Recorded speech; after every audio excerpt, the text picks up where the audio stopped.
හයි යාළුවනේ මම අද කතා කරන්නේ ගුණදායක ආහාර ගැන.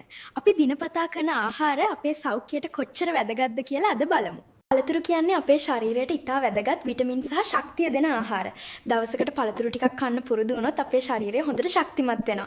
එළවලුත් අපේ ශරීරයට ගොඩක් වැදගත්. මේවා කන එකෙන් අපේ රුධිරය හොඳ වෙනවා, ශරීරයට අවශ්‍ය පෝෂක ලැබෙනවා. සමහර වෙලාවට අපිට ඉක්මනින් සෞඛ්‍යවත් දෙයක් බොන්න ඕනේ නම් ෆෘට් ස්මූති එකක් හදලා බොන්න පුළුවන්.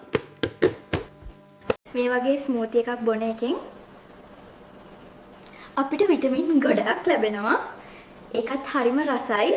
උදේ කෑම හොඳට කන එකත් ගොඩක් වැදගත්. ඒකෙන් අපිට දවස පුරා ශක්තිය ලැබෙනවා.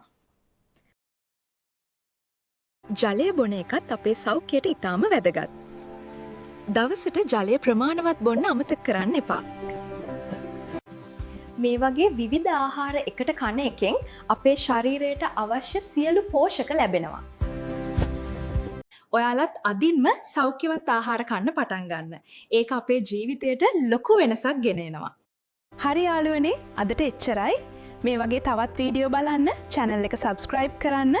ආයෙත් හමු වෙමු.